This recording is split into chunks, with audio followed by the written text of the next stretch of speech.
মনোনয়ন দাখিল করলেন বিজেপির দুই প্রার্থী দেবাশিস ধর ও প্রিয়া সাহা। বীরভূমের দুই লোকসভা কেন্দ্র বীরভূম লোকসভা কেন্দ্র এবং বোলপুর লোকসভা কেন্দ্রের বিজেপি প্রার্থীরা নিজেদের মনোনয়নপত্র জমা দিলেন।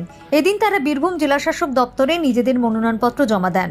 বীরভূম লোকসভা কেন্দ্রের এবং বোলপুর লোকসভা কেন্দ্রের বিজেপি প্রার্থী দেবাশিস ধর ও প্রিয়া সাহা সিউড়ি বেনিমাধব মোড় থেকে মিছিল করে জেলাশাসক দপ্তরে এসে পৌঁছন এবং সেখানে তাদের মনোনয়নপত্র জমা দেন।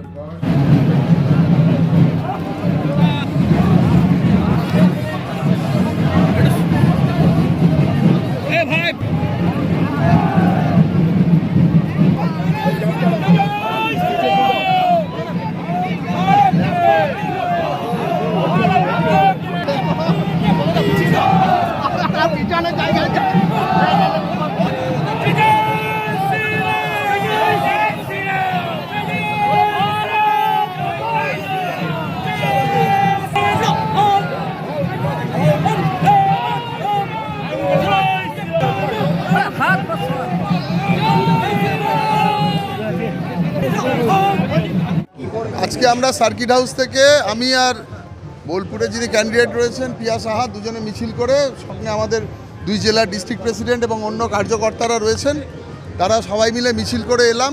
আজকে আমরা নমিনেশন ফাইল করব এবং আমাদের পরিকল্পনা যেটা আছে যে আমরা এই মানুষকে সঙ্গে নিয়ে আজকে কার্যক্রম করলাম। পথে হনুমান মন্দিরে একবার পুজো দিয়ে এখানে উপস্থিত হব। দেখুন, তৃণমূল যা কাজ করেছেন সেটা শতাব্দী রায় নিজেই হারে হারে বুঝতে পারছেন। একমাত্র 2-3টে কার্ড খেলে যাচ্ছে। লক্ষ্মীর ভাণ্ডার এতদিন খেলছিলেন, এখন নতুন শুনলাম কাল থেকে শুরু করেছেন স্লিপ দিয়ে বিলি করছেন, ছবি তুলে বলছে যে তোমার বাড়ি ইলেকশন হলেই হয়ে যাবে।